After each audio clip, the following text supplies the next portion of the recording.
soi lạnh nói quan môn rồi mà tao sẽ về tao thông đưa có phải mônใจnó cha ở tầm mắt bôi ara lo bớt sáng chung có đâu bớt sai nhỉ cha ai ai có ghét lối mơ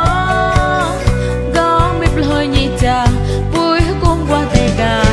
rồi này khi mệt ta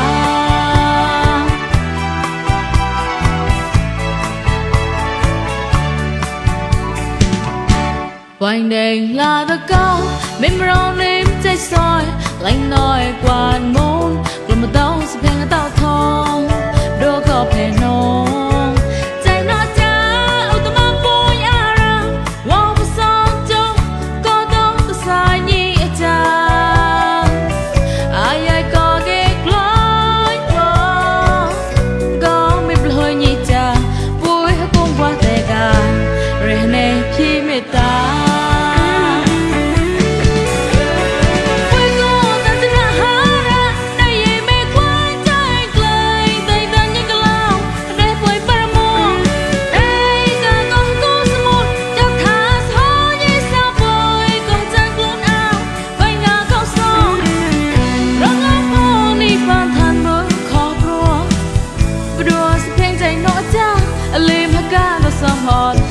Tao đã xoay mình hơi sai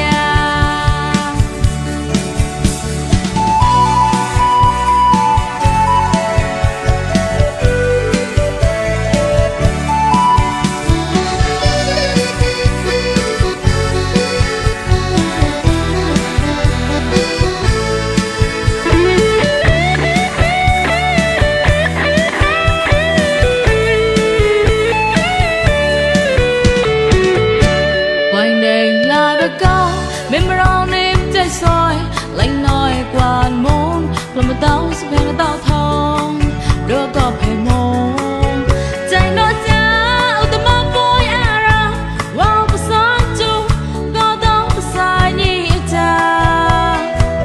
ai ai có ghét lối mơ có biết lời nhỉ cha vui cũng qua tay cả rồi này khi mệt ta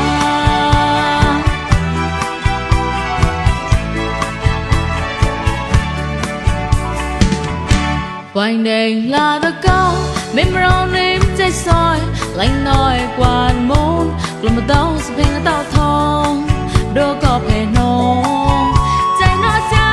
ở tầm mắt bôi ara, wow bớt sáng chung, có đâu có sai nhỉ cha,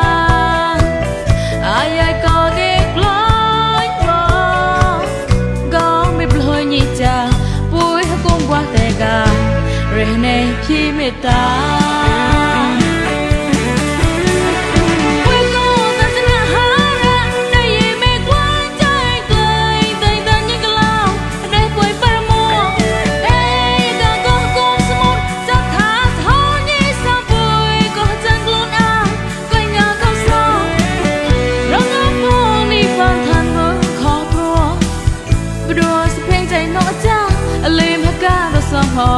Có tao đã xoay mình hơi sai